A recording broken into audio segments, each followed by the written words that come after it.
Answer भी है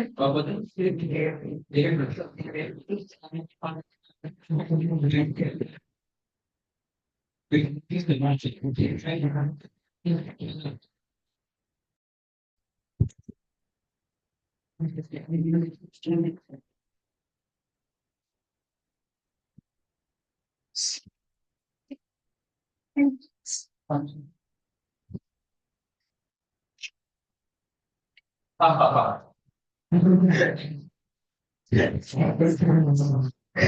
ऐसी ना एक मान रहे थे अरे तो कोई जीवन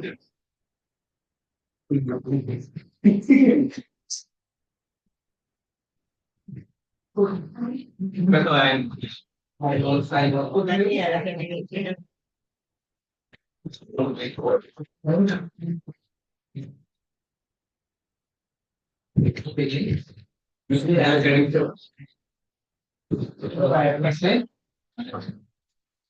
तो सही था विशाल के बाद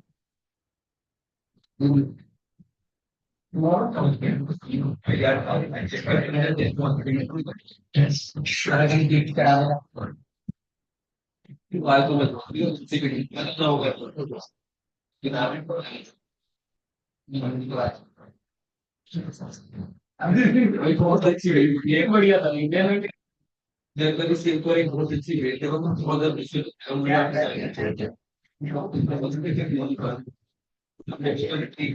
चीज बोलना नहीं बोल बोल बोल मैं यार सोच लिया मैंने भी सर बोल यार मैं नहीं बोल रहा था वो नहीं सोच लिया बोल रही भाई मैं बोल रहा था एक बोल मैं क्या मुझे तो वो करने का हाँ जी भाई, होमवर्क करे ट्राई। पहले आगे करवा दूं, होमवर्क लास्ट में डिस्कस कर लेता हूं, है ना। पहले आगे का कॉन्सेप्ट करवाते हैं। और मुझे ये बताओ कि लास्ट क्लास के अंदर आपको पहली बात तो ये कि डॉर्बिश बोले और फिशर तक का ही फॉर्मूला बताया था, है। उसके आज की क्लास में चैप्टर फिनिश कर देंगे, ठीक है। लो जी।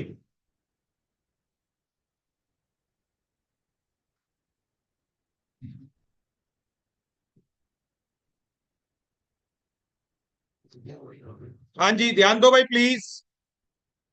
लास्ट क्लास के अंदर आप लोगों को बेटा डॉर्बिश बोले और फिशर तक बताया था। अब आज की क्लास में सबसे पहला फॉर्मूला मार्शल एजवर्थ, ठीक है। इसको फॉर्मूला तो कोई सा भी हो, रिप्रेजेंट किससे होता है, P01 से। और आज देखो भाई कैसा पेपर आता है। आज जजमेंट डे है। सितंबर वालों हाँ, सितंबर वालों का मैथ्स का को जैसे 2 बजे से। आज है कल है, हाँ वही मैं कह रहा हूँ। हाँ जी। तो यहाँ पे आप जो देखिए मार्शल एजवर्थ, तो यहाँ पे अगर हम बात करें भाई प्लीज, ये देखो मार्शल एजवर्थ का फॉर्मूला है लेस्पियर और पाश्चे दोनों के न्यूमरेटर को प्लस, लेस्पियर और पाश्चे के दोनों के न्यूमरेटर को प्लस, और होल डिवाइडेड बाय, लाउडली बोल के बताओ क्या बोला, होल डिवाइडेड बाय। ये थोड़ा सा एक याद रखने के हिसाब से बोल रहा हूं, होल डिवाइडेड बाय लेस्पियर और पाश्चे के डिनोमिनेटर को प्लस, ठीक है। और यहां पे आपका 1000 और यहां पे आपका 1100। तो मार्शल एजवर्थ के फॉर्मूले की अगर मैं बात करूं, मार्शल एजवर्थ के भेजेगा, हाँ जी, मार्शल एजवर्थ के फॉर्मूले की अगर मैं बात करूं तो जरा सभी बच्चे बोल के बताएंगे भाई। देखो एक बार शुरुआत से कर लेते हैं, फ्लो फ्लो में थोड़ा ज्यादा अच्छे से बोला भी जाएगा। लेस्पियर का फॉर्मूला बोल के बताओ क्या था, पी क्यू नालायक, तुमसे तेज मेरी आवाज आ रही है, मैं अकेला और तुम इतने सारे। नहीं, लड़ाई नहीं हो रही भाई, ठीक है। एक बार दोबारा, लेस्पियर का formula P Q P Q, सुनाई नहीं दिया? बेकार हो तुम, तुम्हें नालायक। पॉलिटिकल पार्टी में वो मिलते हैं ना 500 500 रुपए, क्या हमारा नेता कैसा हो? विकास नहीं बेटा, नाम ही याद नहीं है, खेल लो। कुछ नहीं है भाई साहब, ये वो वाले लोग हैं कांग्रेस की रैली में जाके कहेंगे अब की बार, भाई साहब वही 500 जूते बनेंगे तेरे, ठीक है। हाँ जी, तो एक बार दोबारा से अपनी एनर्जी दिखाइए, क्या कह रहे हो? बस फॉर्म, लेस्पियर का फॉर्मूला बोल के बताओ, पी क्यू पी क्यू, ठीक। पास्चे का formula P Q P Q,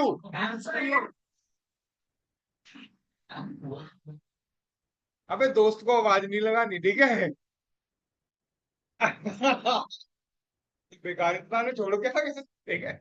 अच्छा, फिशर में दोनों का ज्योमेट्रिक मीन, और डॉर्बिश बोले में दोनों का अर्थमेटिक, और मार्शल एजवर्थ में दोनों के न्यूमरेटर प्लस बोलो दोनों के होल डिवाइडेड बाय, ऐसे और दो, ठीक है। जूम पे बोला, ये शक्तिमान बहुत देखा है इन्होंने बचपन में, ये वो वाले बच्चे हैं जो चद्दर बांध के घूमते हैं, ठीक है। ये ज्यादा पर्सनल हो गया, ठीक है। बस बस यार, इतना गुस्सा मत कर। अब इधर देखो प्लीज, तो मार्शल एजवर्थ में दोनों के न्यूमरेटर प्लस उसके बाद होल डिवाइडेड बाय दोनों के डिनोमिनेटर, ठीक है। एक मजाक के तौर पे बात हो रही है, याद हो जाता है इस बहाने बहाने, ठीक है ना। और मल्टीप्लाई बाय 100, दोस्तों लेकिन आपको बताऊं कुछ,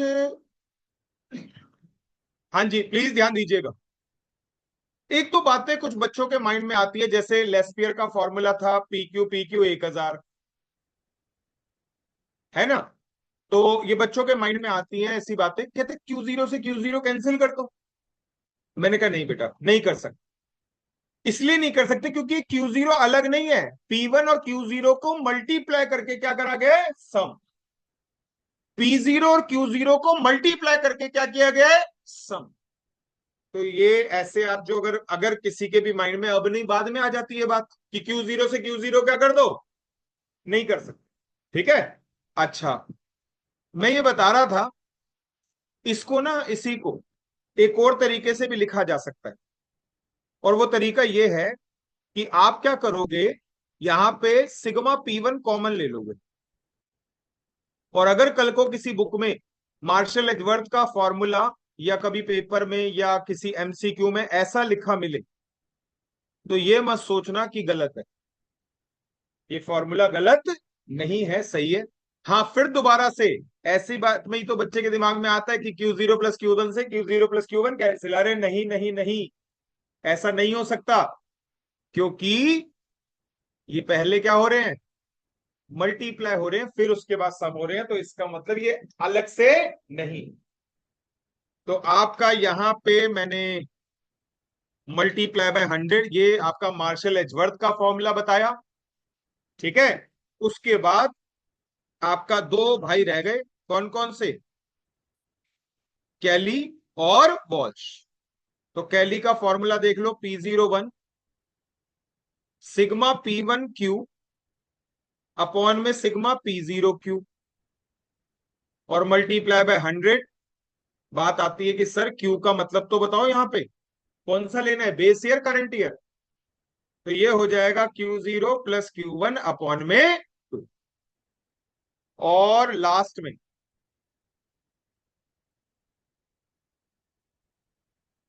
वॉल्श की अगर बात की जाए, तो यहां पे आपका सिग्मा P1 Q1 Q0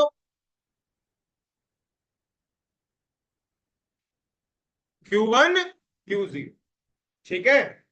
और ये आपके फॉर्मूला है, मैंने सातों फॉर्मूला आपको यहां पे बता दिए। ठीक है, मैंने सातों फॉर्मूले आपको बता दिए।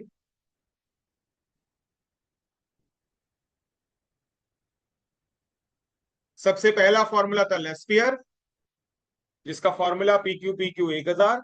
फिर फॉर्मूला था पास्चे, पी क्यू 1101। फिशर में दोनों का ज्योमेट्रिक मीन, डॉर्बिश बोले में दोनों का अर्थमेटिक मीन, मार्शल एजवर्थ में दोनों के numerator plus whole divided by दोनों का डिनोमिनेटर प्लस। उसके बाद कैली और वॉल्श में आप सामने सामने देख रहे हो, कोई कंफ्यूजन नहीं। ठीक है दोस्तों, अगेन जैसे कि मैंने बताया अभी, आप जिनका पेपर था, मैंने सबसे पहले क्या बोला उन्हें, जैसे ही लॉ का पेपर खत्म हुआ मैंने कहा भैया आपका सबसे पहले करना चैप्टर सुन लो, चैप्टर का ऑर्डर, सेंटर टेंडेंसी करना जाते ही घर पे, dispersion, index number, correlation regression. मैंने ये बोला पहले स्टैट्स करनी है, क्या बोला पहले। और तुम्हें अगर जनवरी अटेम्प्ट में एक बार में ही अपना पेपर ये लेवल क्लियर करना है, तो तुम्हें भी सबसे ज्यादा ध्यान किस पे देना है, स्टैट्स। स्टैट्स हाथों हाथ पढ़नी है, ठीक है। और मैं इसीलिए देख लो सेंटर टेंडेंसी करवाया, फिर बीच में स्टैट्स स्टैट्स ना होता जाए तो मैंने बीच में एक चैप्टर मैथ्स का लिया है, एपीजीपी।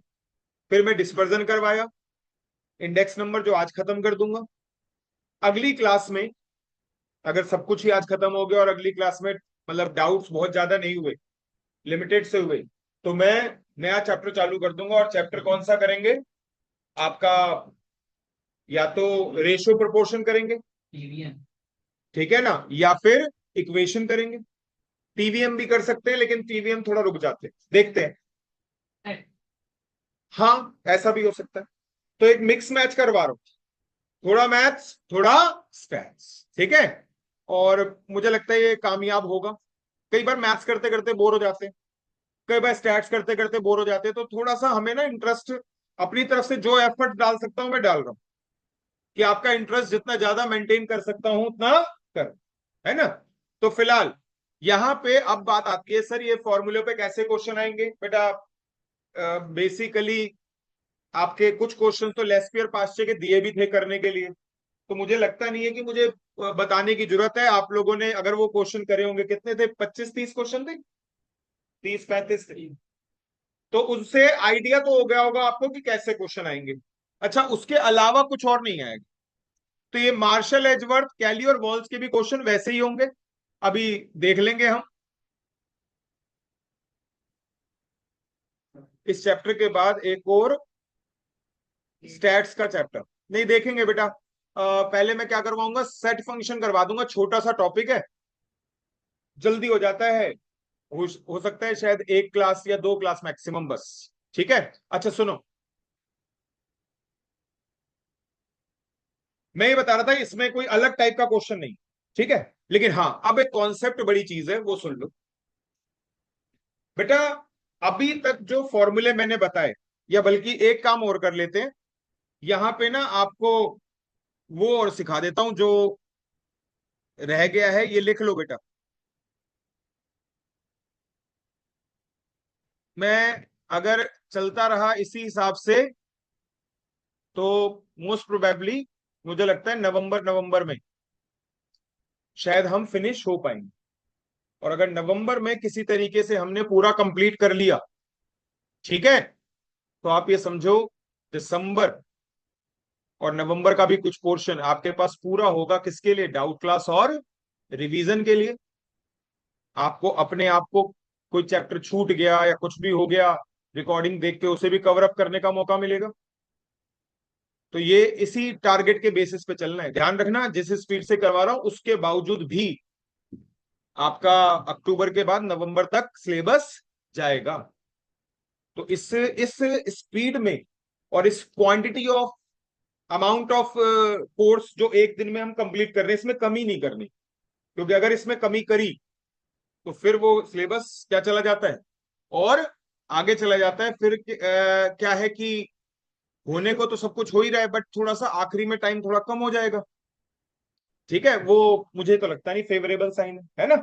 चलो, तो weighted average of price relative, ये मेरा फॉर्मूला रह गया था, मैं ये और करवा देता हूं, फिर उसके बाद आगे की चीज पढ़ाऊंगा। Arithmetic mean of price relative P01 sigma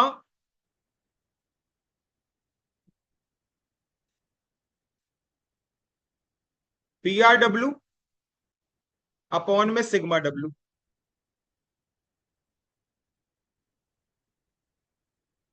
और geometric mean of price relative, anti log को शॉर्ट फॉर्म में ऐसे लिखते हैं, sigma W log PR upon में सिग्मा W।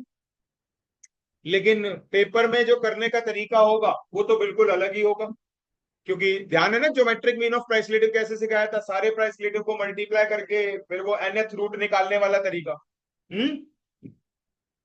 एक आध क्वेश्चन देखता हूं, अगर मिल जाता है इसके बेसिस पे करवा देता हूं, उससे क्या होगा कि फॉर्मूला याद हो जाएगा। अच्छा, बल्कि एक चीज देखो, जो आप अभी पढ़ा आपने फॉर्मूला, एक कॉन्सेप्ट है CLI। CLI की फुल फॉर्म है cost of living index. CLI की फुल फॉर्म है cost of living index. CLI का फॉर्मूला है सिग्मा IW अपॉन में sigma W। Sigma IW upon में सिग्मा W। दोस्तों ध्यान दीजिएगा, ये एक ही बात है बेटा, ये एक ही बात है। Arithmetic mean of price relative और ये CLI एक ही बात है, ठीक है।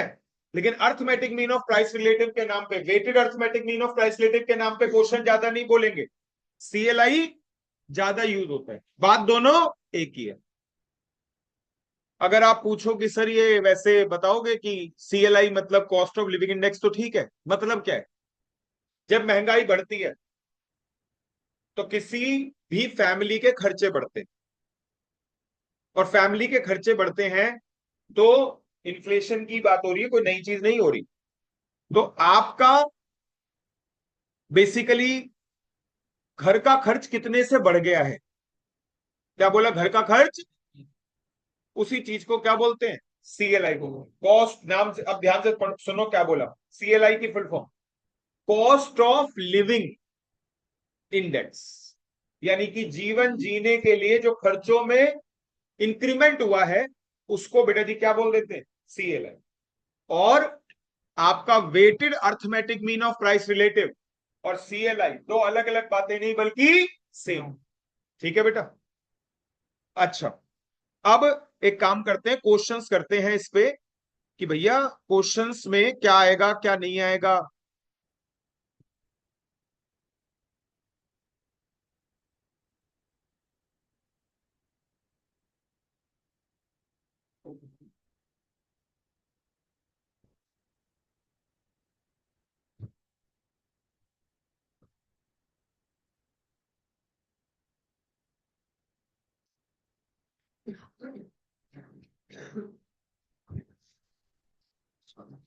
थोड़ा सा पेशेंस रखिएगा, मैं एक बार क्वेश्चन पॉइंट आउट कर दूं।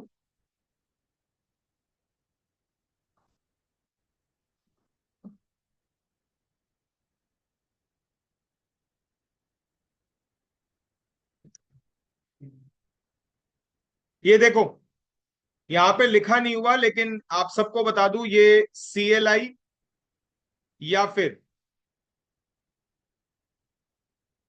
Weighted arithmetic mean of price relative का क्वेश्चन,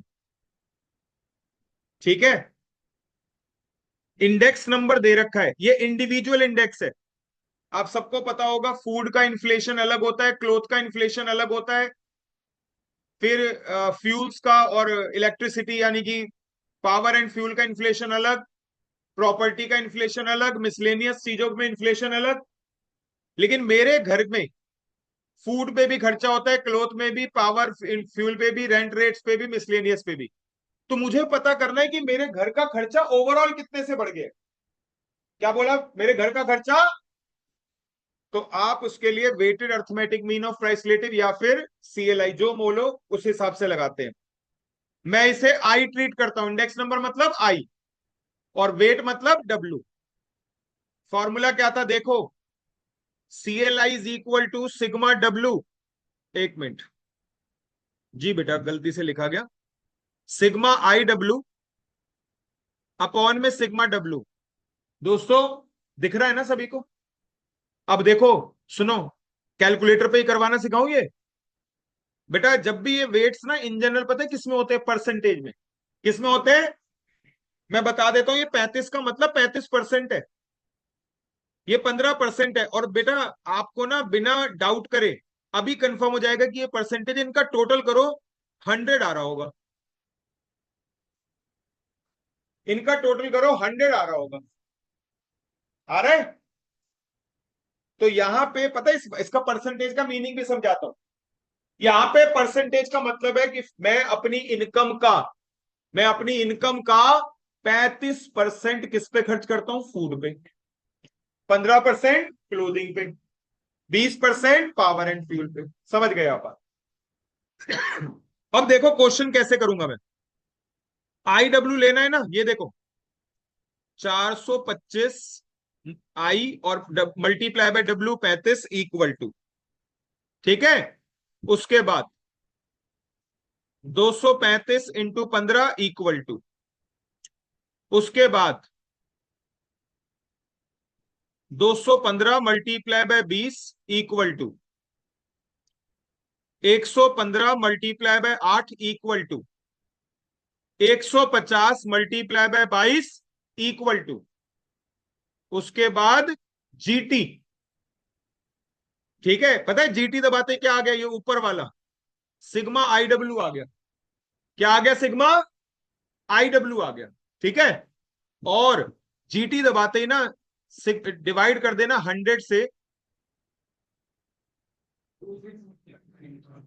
और यहां पे आप ले 269 पॉइंट, बस ठीक है, आंसर आ गया।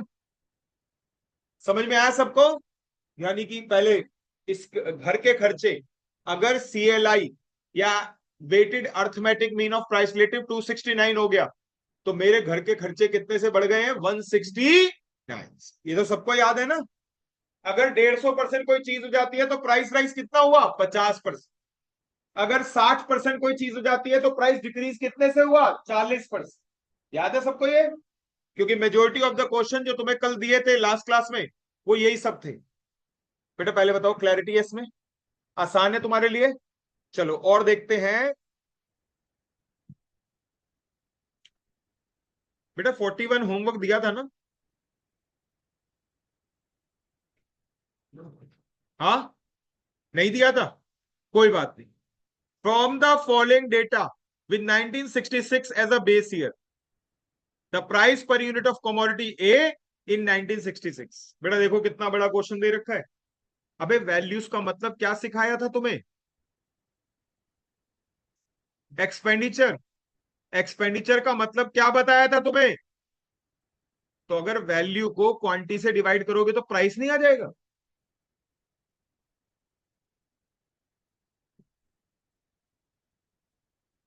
कोई कंफ्यूजन? देखने में कितना बड़ा क्वेश्चन दे रखा है, करने को कुछ भी नहीं। लेकिन बेटा ये सब दिमाग ना घर से प्रैक्टिस करके जाओ तब चलता है पेपर में। नहीं तो ऐसा लगता है पता नहीं क्या कह रहा है यार, ये क्या दे रखा है।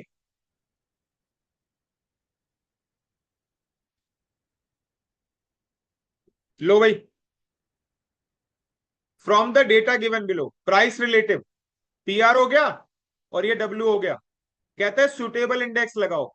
तो बेटा सबको पता है सुटेबल क्या होना चाहिए? यहाँ पे arithmetic mean of price relative, याद रखना वेटेड वाला। तो वही जो सिखाया था, सिग्मा पीआर को डब्ल्यू से मल्टीप्लाई करके सम, और सिग्मा डब्ल्यू जैसे अभी सिखाया था ना सीएलआई, बिल्कुल वैसे ही करो। चलो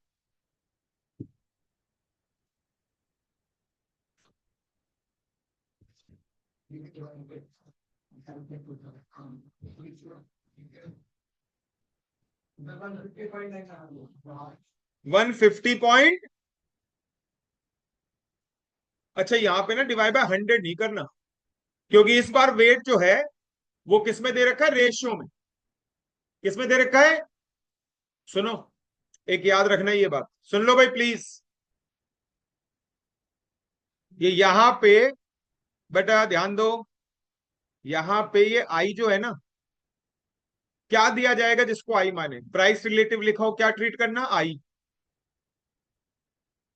इंडाइसिस लिखा हो क्या ट्रीट करना, आई। ठीक है, इंडेक्स नंबर लिखा हो क्या ट्रीट करना, आई। और एक लिखा होगा सीपीआई। सीपीआई की फुल फॉर्म बताया था,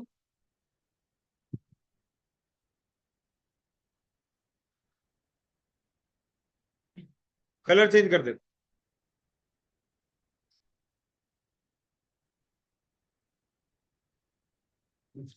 कंज्यूमर प्राइस इंडेक्स। आप कुछ भी लिखा होगा क्या मानोगे, आई। अच्छा डब्ल्यू कैसे कैसे दे रखा होगा, सुन लो। डब्ल्यू मतलब वेट। वेट या तो दिया जाता है परसेंटेज में, या दिया जाता है रेशियो में, या तो परसेंटेज में या फिर, आपने ये दोनों तरीके देख लिए, आपके सामने आ चुके हैं। और तीसरा तरीका होता है, या फिर दे रखा होगा एक्सपेंडिचर में।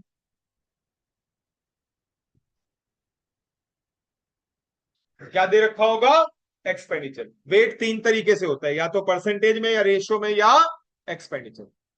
पहले बताओ ये लिख लिया सबने, लिखो और फिर क्वेश्चंस करते हैं।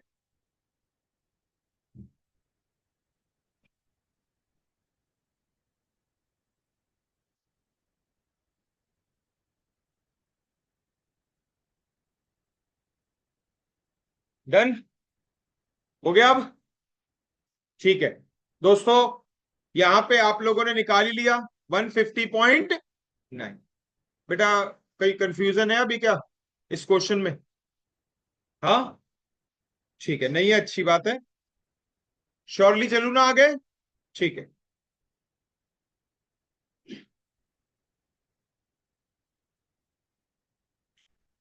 ये लो same question, weighted average of price relative. पता है कैसे करें यार, इस बार ना मुश्किल कर दिया, प्राइस रिलेटिव भी निकालना है। अभी तक तो क्या था, प्राइस रिलेटिव या इंडेक्स कुछ गिवन होता था। पता है क्या करें, पीआर निकालना पड़ेगा, तो मैं सोच रहा हूं कैलकुलेटर पे ही कर दूं। कैसे करूंगा ये देखो, P1, P1 ये P1 है, ये P0 है, और ये W है। P1 डिवाइडेड बाय P0 और multiply by W equal to, देख रहे हो, बड़ा जरूर है, कैलकुलेटर पे कर सकते हैं। आगे P1 divided by P0 multiply by W और equal to P1 divided by P multiply by W equal to P1 divided by P multiply by W equal to P1 divided by P multiply by W equal to, उसके बाद GT। बेटा मैं आपको बता दूं, अगर आपको ना समझ में आया हो, जीटी पता है ये निकालेंगे, आप ये कर रहे हो ना सिग्मा PRW, तो जीटी दबाते PRW आ गया, और इसको सिग्मा डब्ल्यू से डिवाइड करना है, तो डिवाइडेड बाय सिग्मा डब्ल्यू। बेटा इनका टोटल बता दो, 7 7 4 11 20 डिवाइडेड बाय 20, और फिर मल्टीप्लाई बाय, क्योंकि मैंने परसेंटेज में नहीं करा था, मल्टीप्लाई बाय 100 आखिरी में, और इक्वल टू, बताओ कितनी वैल्यू है, ये आ रहा है। आप देख लो, दिखने में काफी बड़ा क्वेश्चन है। जब ऐसे क्वेश्चन पेपर में आ जाता है तो कुछ बच्चे इसलिए घबरा जाते हैं, जैसे प्रैक्टिस नहीं है, घर से नहीं करा, तो वो सोचते हैं सर आप तो कह रहे थे छोटे क्वेश्चन आते हैं। अब देख लो, ना आए तो ना आए, आ भी सकता है, करने वाला तो कर ही देगा, देखना कितनी देर लगी आपको। क्या ये सब आप 1 मिनट में नहीं लिख सकते? कर सकते हो बेटा, लेकिन कब कर सकते हो? जो पहले किया हुआ हो। सीधा पेपर में कोई ट्राई करेगा तब उसे समझ नहीं आएगा क्या करना है ना।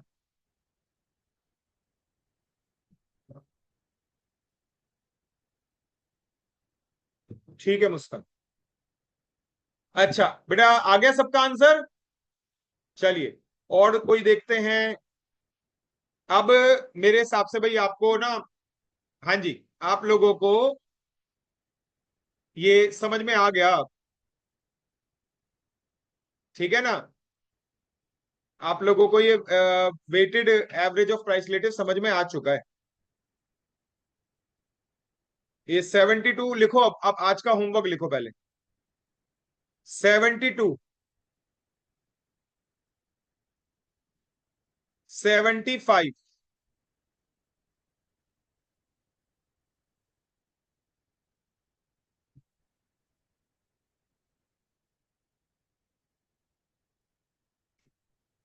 ठीक है। अभी आगे करवाता हूं, सुन लो। अब ये आपका मैंने डिस्कस किया, अब आगे देखो। यार एक ना कॉन्सेप्ट आया, इसको बोलते हैं सीबीआई। क्या बोलते हैं इसको? और सीबीआई का मतलब होता है चेंज बेस इंडेक्स।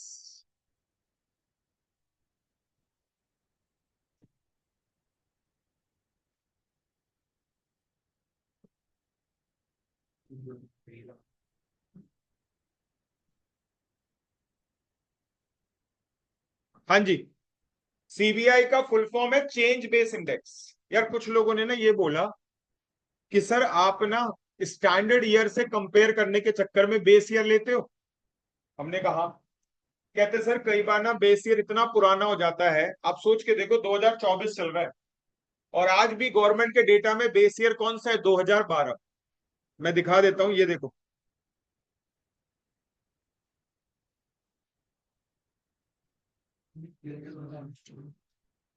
ये लो, current base year for GDP. क्या लिखा है बेटा सामने आपके? 11/12। यार कैसी अजीब सी बात नहीं है? अच्छा, इसके पीछे का रीजन है एक्चुअली।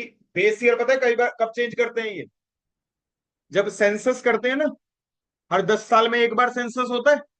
और 2020 में होना था, लेकिन 2020 में कोविड आ गया था, तो उसके बाद से अभी तक हुआ ही नहीं है। और फिर ये भी एक प्रॉब्लम चल रही है कि आपको पता ही है, अपोजिशन पार्टी कहती है कि क्या करो, कास्ट सिस्टम, कास्ट वोटिंग करवाओ, है ना? तो मुझे लगता है शायद यही एक वजह होगा कि डिले हो रहा है।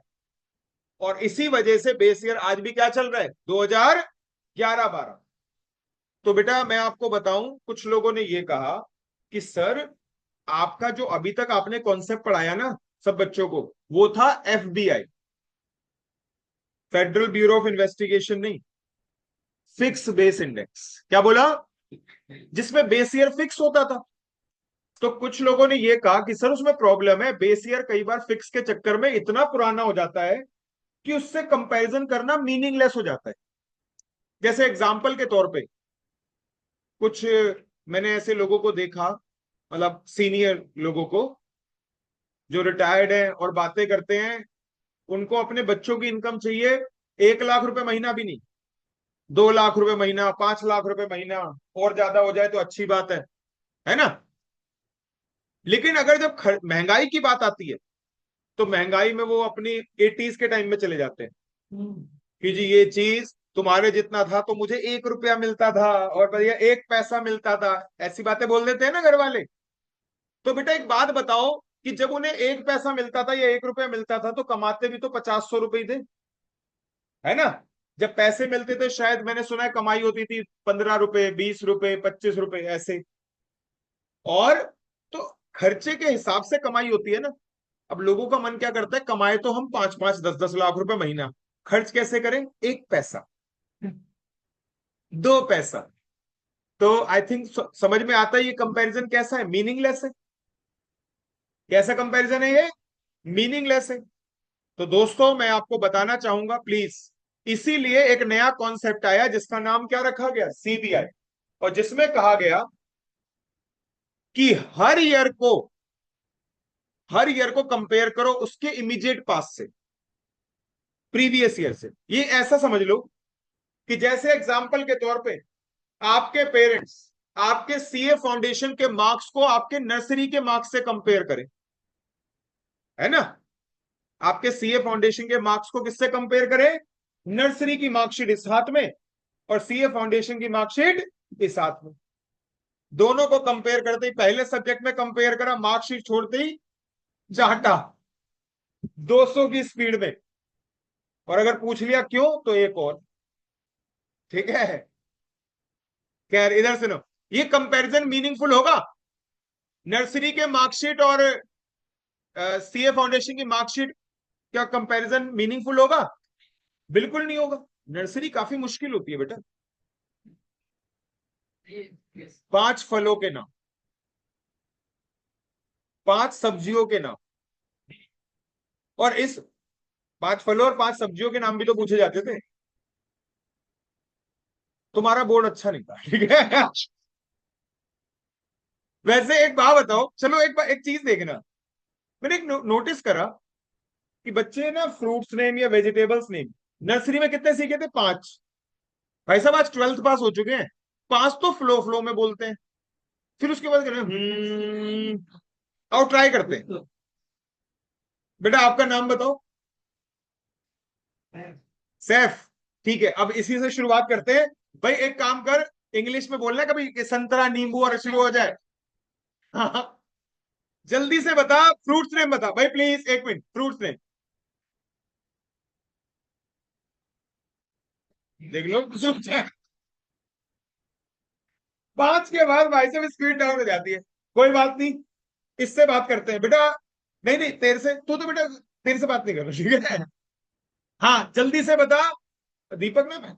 हाँ दीपक नाम है, तो जल्दी से वेजिटेबल्स नेम शुरू हो जा। Lady finger. चल कोई बात नहीं, एक 4 हो गया। अरे तो मैं ये कह रहा हूं 5 ही याद है हमें, हमें 5 ही याद है। ठीक है, क्या कह रहा है? कह रहा हिंदी में बोलवाओ, शिमला मिर्च, ठीक है। ग्वार की फली, ठीक है। खेतों में भेज दो तुझे, नालायक। चलो खैर, हाँ जी, बस बस ठीक है। खैर मैं अपने कॉन्सेप्ट पे आ जाता हूँ। अरे बात सही हो। बेटा ये कौन बच्चा, मैंने बताया ना, यही है। इसकी इसकी रेडी, सब्जी की रेडी नीचे खड़ी है। वो जो डायलॉग था ना वेलकम मूवी में, सुबह से ना कोई आलू बिका है ना कांदा, है ना? ये इसी ने बनाया था बेटा डायलॉग, ठीक है? अब इधर देखो। चलिए इधर देखिए, प्लीज ध्यान दो। तो यहाँ पे चेंज बेस इंडेक्स की अगर मैं बात करूं बेटा, मैं कॉन्सेप्ट पे आ जाता हूं। इसमें ये बताया गया है कि हर ईयर को किससे कंपेयर करो? उसके प्रीवियस ईयर। ठीक है, बस इतनी सी बात है। और इसका फॉर्मूला मैं आपको लिखवा रहा हूं, लेकिन पहले ना मीटिंग स्टार्ट कर दूं, क्योंकि बीच में मीटिंग एंड हो जाएगी, तो कॉन्सेप्ट बीच में ही रह जाएगा। एक बार मैं मीटिंग चालू कर दूं, सेकंड आईडी से ज्वाइन कर लीजिए।